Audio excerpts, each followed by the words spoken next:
मैं आप लोगों के सामने नरेशन लेकर आया हूँ, ठीक है। पिछले क्लास में हमने वॉइस को देखा था और अब इस क्लास से हम नरेशन स्टार्ट करने वाले हैं। नरेशन को स्टार्ट करने से पहले कुछ उसका जो बेसिक चीज़ है, जैसे कि वॉइस में हम बताए थे उसका बेसिक स्ट्रक्चर, बेसिक रूल, उसी तरह से नरेशन का जो बेसिक चीज़ है वो आप लोगों को अच्छे ढंग से पता होनी चाहिए, ठीक है। वो क्या होता है, ठीक है। सबसे पहले कि नरेशन को 2 पार्ट में बांटा गया है, ठीक है।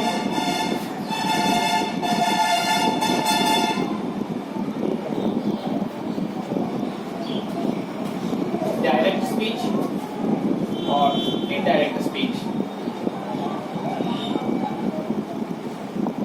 ठीक है। डायरेक्ट स्पीच, इनडायरेक्ट स्पीच, ठीक है। वक्ता द्वारा जो सब्जेक्ट होता है, जिसको हम नरेशन में रिपोर्टर कहते हैं, ठीक है। वक्ता द्वारा या रिपोर्टर द्वारा या सब्जेक्ट द्वारा कहे हुए कथन को हूबहू उसी के शब्दों में, उसी के वाक्यांश में लिख देना डायरेक्ट स्पीच कहलाता है। जबकि वक्ता द्वारा कहे गए कथन को अपने शब्दों में बदल करके लिखना इनडायरेक्ट स्पीच कहलाता है। बिल्कुल साफ साफ में इस बात को समझिएगा, ठीक है। जैसे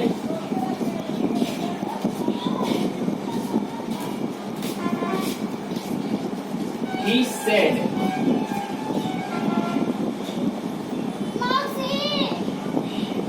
I am going to Patna,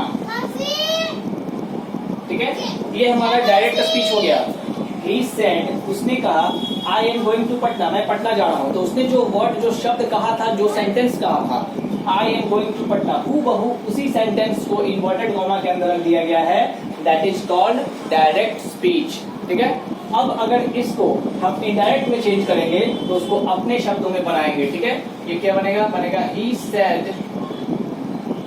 that he was going to Patna, उसने कहा कि वह पटना जा रहा था। ये मैंने अपने शब्द में बना करके बोला, अपने वाक्य में बना करके बोला कि उसने कहा कि वह पटना जा रहा था, ठीक है। ये दोनों सेंटेंस का मतलब एक ही निकलेगा, मीनिंग एक ही निकलेगा, बस उसका स्ट्रक्चर चेंज हो जाएगा। नरेशन में इस बात का ध्यान रखना है कि हम उसके मीनिंग को नहीं बदलेंगे, सिर्फ उसके स्ट्रक्चर को बदलेंगे। इस बात को अच्छे से पकड़िएगा, ध्यान रखिएगा, ठीक है। अब हम लोग देखेंगे, ठीक है, कि कैसे ये बदलता है, इसके रूल्स क्या क्या है, इसमें क्या क्या चीज काम में आती है, ठीक है।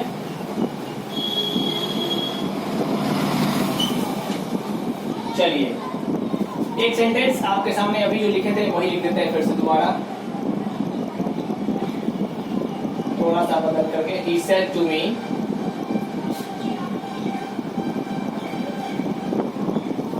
I am going to Patna, ठीक है। ये हमारा पूरा सेंटेंस हो गया डायरेक्ट स्पीच का। अब देखिए, इसमें ये जो हमारा पार्ट होगा, ध्यान से देखिएगा, इसको नोट भी कर लीजिएगा। इसको हम लोग कहते हैं रिपोर्टर, ठीक है। ये जो सेंटेंस है, सेंटेंस का जो हमारा सब्जेक्ट होगा, सब्जेक्ट क्या कहलाएगा? तो रिपोर्टर कहलाएगा, ठीक है। ये जो सेड टू लिखा हुआ है, ठीक है, इसको कहा जाता है रिपोर्टर, रिपोर्टिंग वर्ब, ठीक है। रिपोर्टर है तो ये हो गया आपका रिपोर्टिंग वर्ब। और ये जो है बचा हुआ, ये किसी सेंटेंस में रहेगा, किसी में नहीं भी रहेगा, इसको हम लोग ऑब्जेक्ट कहेंगे, ठीक। अब ये जो इन्वर्टेड कॉमा के अंदर हमारा पूरा सेंटेंस है, वो इन्वर्टेड कॉमा के अंदर का पूरा सेंटेंस रिपोर्टेड स्पीच कहलाएगा।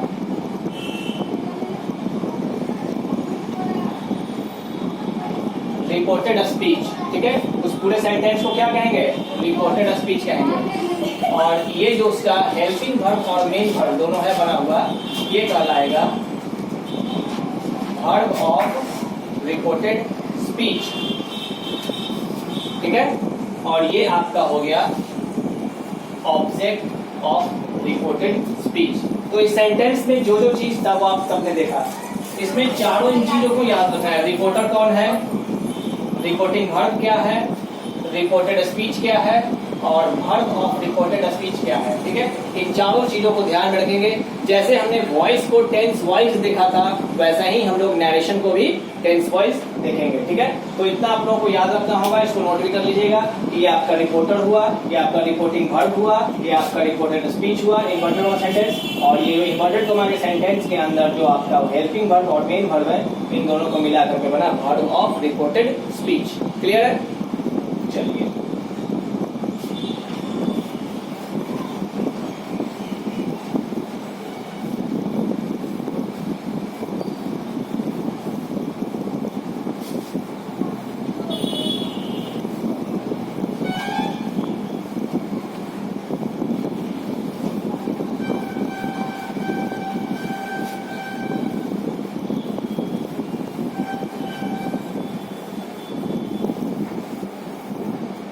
अब इसके कुछ रूल्स होते हैं डायरेक्ट से इनडायरेक्ट में बदलने का। ठीक है, वो रूल्स क्या है उस पर गौर कीजिएगा। ठीक है, आपका जो रूल होगा उसको भी आप नोट करते जाइएगा। पहला रूल क्या है? पहला रूल है कि जो रिपोर्टिंग वर्ब होगा, रिपोर्टिंग वर्ब उसको हम चेंज करेंगे। ठीक है, वो कैसे चेंज करेंगे? देखिए, अगर वो लिखा हुआ है से टू तो वो बन जाएगा टेल। अगर वो लिखा हुआ है सेज टू तो वो बन जाएगा टेल्स। अगर वो लिखा हुआ है सेड टू तो वो बन जाएगा टोल्ड। ठीक है, पहला रूल तो ये हो गया कि अगर आपका रिपोर्टिंग वर्ब से टू है तो उसको टेल में चेंज करें, सेज टू है तो टेल्स में चेंज करें, और सेड टू है तो टोल्ड में चेंज करें। ठीक है, उसके बाद आइए, उसके बाद आपका दूसरा रूल है कि आपका जो इन्वर्टेड कॉमा है, ठीक है, जो इन्वर्टेड कॉमा होता है उस इन्वर्टेड कॉमा को हटाकर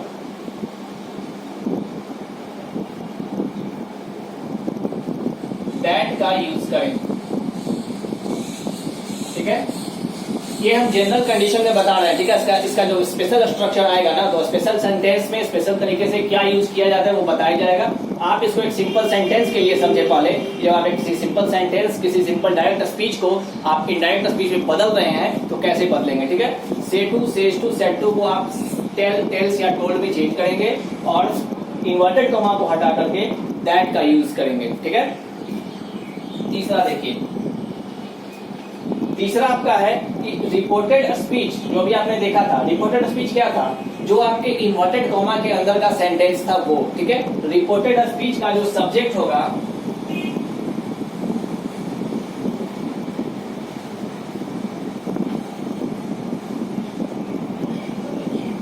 रिपोर्टेड स्पीच का जो सब्जेक्ट होगा वो रिपोर्टर के अनुसार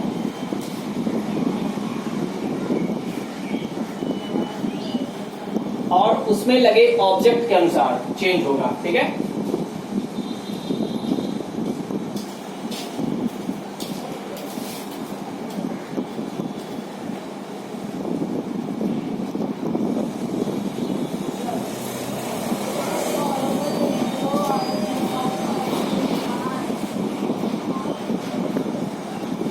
ठीक है, कैसे होगा वो भी देखेंगे। अगर आपका रिपोर्टेड स्पीच का सब्जेक्ट फर्स्ट पर्सन है तो वो सब्जेक्ट के अनुसार होगा।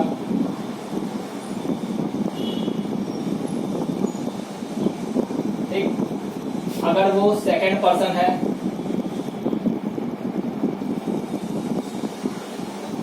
तो वो ऑब्जेक्ट के अनुसार होगा।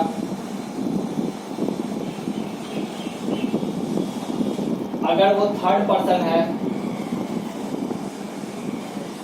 तो नो चेंज होगा,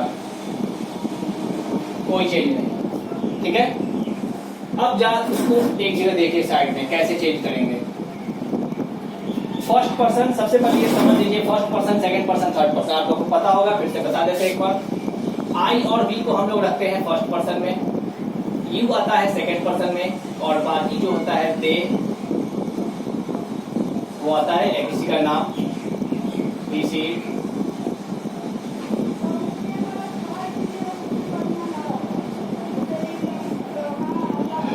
ये आपका आ जाएगा थर्ड पर्सन में। ठीक है, इसमें नो चेंज होगा।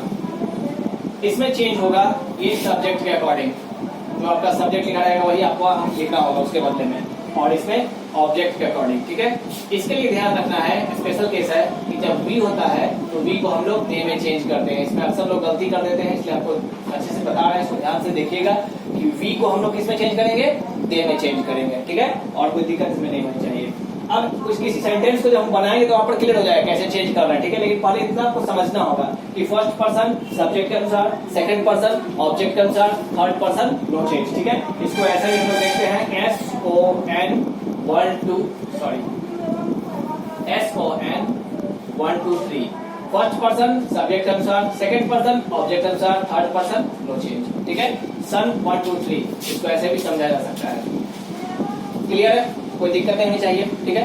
अब इसमें एक चीज और बताएंगे, उसके बाद एक एग्जाम्पल देंगे तो कि आपका ये चीज और ये चीज, ये दोनों चीज क्लियर हो जाएगा, ठीक है, कैसे हो रहा था। इसको आप लोग नोट करते जाइएगा तो ज्यादा बेटर होगा।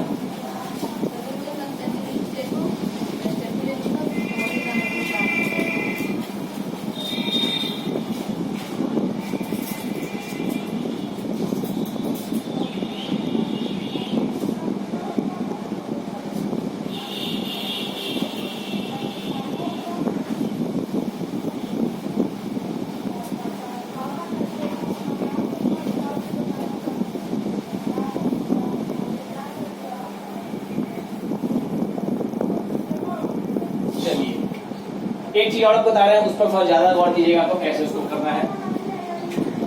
अब अगर आपका रिपोर्टिंग वर्ब पास्ट टेंस में है, ठीक है, अगर प्रेजेंट और फ्यूचर में है तब कोई चेंज करने का जरूरत नहीं है रिपोर्टेड स्पीच को, लेकिन अगर पास्ट टेंस में है तो वो चेंज होता है, ठीक है। कैसे चेंज होता है उसको आप देखिए, ठीक है। रूल नंबर 4 होगा, यदि रिपोर्टिंग वर्ब पास्ट टेंस में हो, पास्ट टेंस करने का मतलब वो सेड लिखा हो, ठीक है, सेड टोल्ड जो भी हो वो आपका पास्ट हो, पढ़ने से पता चल जाएगा कि पास्ट में है, पास्ट टेंस में हो तो रिपोर्टेड स्पीच के टेंस निम्न रूप में बदले जाते हैं। कैसे बदले जाते हैं वो हम लोग देखेंगे अभी नीचे, ठीक है। देखिए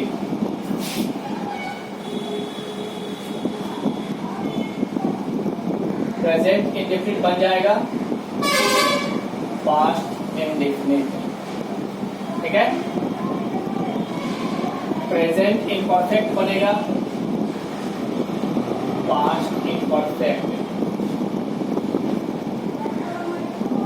प्रेजेंट परफेक्ट बनेगा past perfect,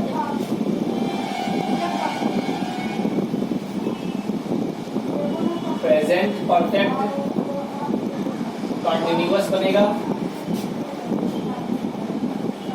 past perfect continuous, ठीक है। पास्ट इंडेफिनिट बनेगा पास्ट परफेक्ट, ठीक। पास्ट इम्परफेक्ट बनेगा पास्ट परफेक्ट कंटिन्यूअस, ठीक है। पास्ट परफेक्ट नो चेंज, मतलब जिसमें है उसी में ही रह जाएगा, ठीक है। और पास्ट परफेक्ट कंटिन्यूअस भी नो चेंज,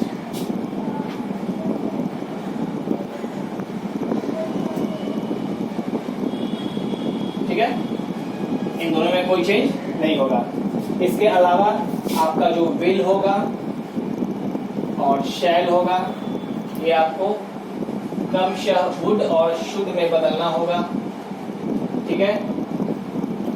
मे और कैन जो होगा वो आपको माइट और कुड में बदल जाएगा, ठीक है। विल शैल को वुड शुड में, मे माइट को मे को माइट में और कैन को कुड में चेंज किया जाएगा, ठीक है। और भी इसमें होता है, यहाँ पर बगल में लिख देते हैं, उसको भी आप लोग नोट कर लीजिएगा।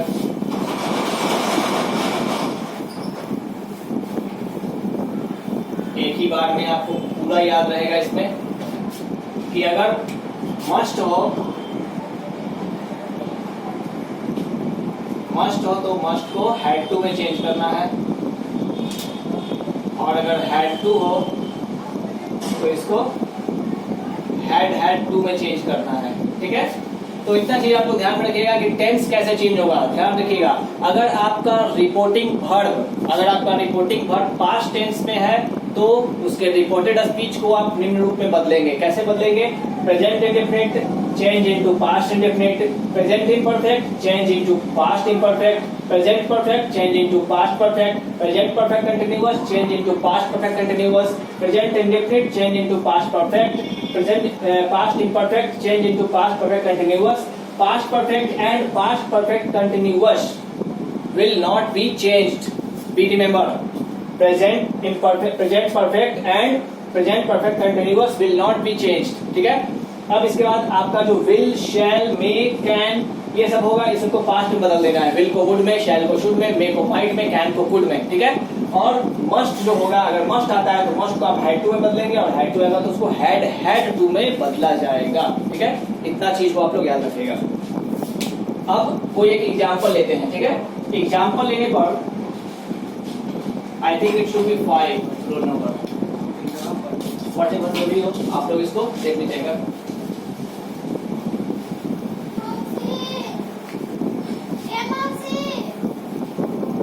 इसमें आप लोग को एग्जाम्पल जब तक देखिए, जैसे वॉइस में हमने एग्जाम्पल को बनाया तो स्पष्ट होने लगा धीरे धीरे, वैसे ही नरेशन भी है कि जितना ज्यादा आप सॉल्व करेंगे, जितना ज्यादा आप सेट बनाएंगे, एग्जाम्पल बनाएंगे, उतना ही ज्यादा आपको क्लियर होगा।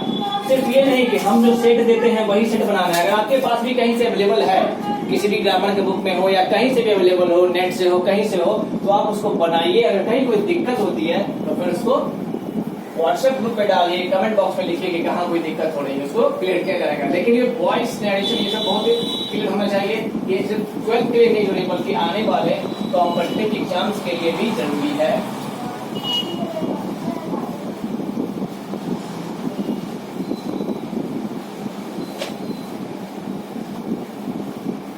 अब देखिए, जितना भी रूल्स आपको बताया गया है, ठीक है, एक बार उसको रिकॉल कीजिए।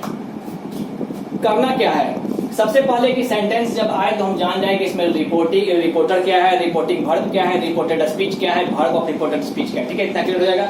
उसके बाद सेंटेंस को, जैसे ही सेंटेंस को लिखा हो उसको देखना है इसमें कि वो सेंटेंस कैसा है। ठीक है, सेंटेंस में सबसे पहले देखेंगे कि सेंटेंस का रिपोर्टिंग वर्ब क्या है। रिपोर्टिंग वर्ब जो कि रिपोर्टर के बगल में लिखा होता है। ठीक है, अगर रिपोर्टिंग वर्ब में say to, says to, said to लिखा हुआ है तो उसको क्रमशः टेल, टेल्स और टोल्ड में चेंज करना है। उसके बाद अगर रिपोर्टिंग वर्ब पास्ट टेंस में है, सेट टू में है, तो फिर रिपोर्टेड स्पीच को टेंस के अकॉर्डिंग चेंज करना है, जो कि अभी बताए थे। ठीक है, उससे पहले इन्वर्टेड कॉमा को हटा करके दैट का यूज करना है।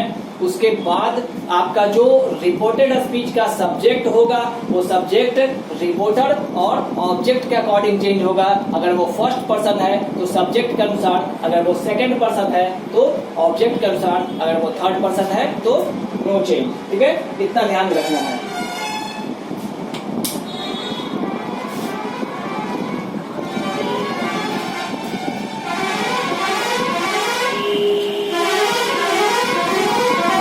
आप लोग ध्यान रखिएगा तो नरेशन बनाना आप शुरू कर सकते हैं। ठीक है, जैसे एग्जाम्पल जो हम शुरू में लिए थे, ठीक है, उसी एग्जाम्पल पे गौर करते हैं।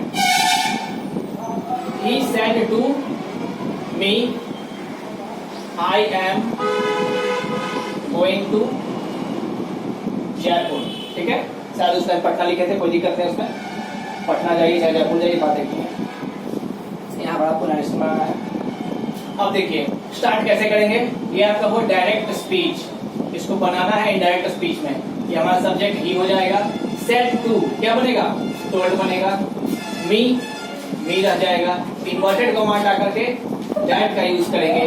उसके बाद रिपोर्टेड स्पीच हमारा आ जाएगा। जब रिपोर्टेड स्पीच आ गया तो फिर गौर करेंगे कि ये कौन सा पर्सन है। फर्स्ट पर्सन है, सेकंड पर्सन है, थर्ड पर्सन है। चूंकि ये आई लिखा हुआ है तो आई फर्स्ट पर्सन है। फर्स्ट पर्सन किसके अनुसार चेंज होता है? सब्जेक्ट के अनुसार। तो ये आई बन जाएगा ही। ठीक है, आई क्या बन जाएगा? ही बन जाएगा। I am going to Patna, ये कौन सा टेंस है? I am going to Patna present imperfect tense है, और प्रेजेंट इम्परफेक्ट को किसमें चेंज करना है? पास्ट इम्परफेक्ट टेंस में चेंज करना है। पास्ट इम्परफेक्ट का स्ट्रक्चर क्या होता है? Was verb plus V4 plus object, तो ही के साथ क्या जाएगा? वॉज जाएगा। He was going to Jaipur. Clear है? बहुत आसान सा चीज है, कितना आसानी से बन गया। अगर वो चीज हम फॉलो करते हैं तो जो बताया गया है बहुत ही आसानी से बन जाएगा, कुछ भी कहीं कोई दिक्कत नहीं होगी। आप और भी कोई एग्जांपल ले सकते हैं। She said to me, you have done my work। ठीक है, देखिए इसको कैसे बनाना है, वैसे ही स्टार्ट करेंगे। इसका भी direct speech. She said to क्या बन जाएगा? टोल्ड बन जाएगा। सी टोल्ड मी, ये वांटेड वर्ड आएंगे, दैट जाएगा। She told me that. अब देखिए यू कौन सा पर्सन है? You is second person. Second person कैसे चेंज करना है आपको बताएगा था अभी। Second person according to object. Object हमारा क्या है? मी। तो मी के लिए सब्जेक्ट क्या बनता है? आई। तो यहाँ पर क्या लिखना चाहिए? आई लिखना चाहिए। इस बात को ध्यान रखना, ऐसा नहीं कि मी लिख देना है। ध्यान से समझिएगा बात को कि मी अगर है तो मी नहीं लिखाएगा, हम सब्जेक्ट को चेंज करना है ना, तो सब्जेक्ट के साथ ही चेंज होगा, ऑब्जेक्ट के साथ चेंज होगा, और केस के साथ चेंज होगा। ठीक है, इसलिए अगर आपका यू जो है वो सेकंड पर्सन सब्जेक्ट है तो ये ऑब्जेक्ट के अनुसार चेंज होगा, लेकिन सब्जेक्ट ही बनेगा। तो मी का सब्जेक्ट क्या होता है? आई होता है। ठीक है, अब ये हैव है, तो हैव को किसमें चेंज करना था? हैव होता है प्रेजेंट परफेक्ट, इसको चेंज करना था पास्ट परफेक्ट यानी कि हैड। आई हैड हो जाएगा। V3 done. माई वर्क, माई कौन सा? ये केस है, तो कौन सा केस है? ये फर्स्ट पर्सन में आता है क्योंकि मी से बना हुआ है। आई मी माई होता है ना, तो मी से बना हुआ है। फर्स्ट पर्सन किस अनुसार चेंज होता है? सब्जेक्ट के अनुसार। सब्जेक्ट क्या है? शी, तो शी का वहां पर क्या बनेगा? हर बन जाएगा। Done her work. ठीक है, she told me that I had done her work. Clear? तो बस ऐसे ही एक एक वर्ड को पकड़ के बारीकी से बनाना है। अगर इसको आप बनाना सीख गए तो बहुत अच्छे से आपका नरेशन बनने लगेगा। ठीक है, ये नरेशन का आपका बेसिक क्लास था। इसके बाद हम लोग आगे और सीधे क्लास देखेंगे नरेशन का। फिलहाल नरेशन के इस क्लास में इतना ही। आप लोग अच्छे से रूल को नोट कीजिए, उसको पढ़िए, याद कीजिए, उसको समझ के रखिए। जितना ज्यादा से ज्यादा हो सके सेट प्रैक्टिस कीजिए, वही आपको काम देगा। ठीक है, बनाने में।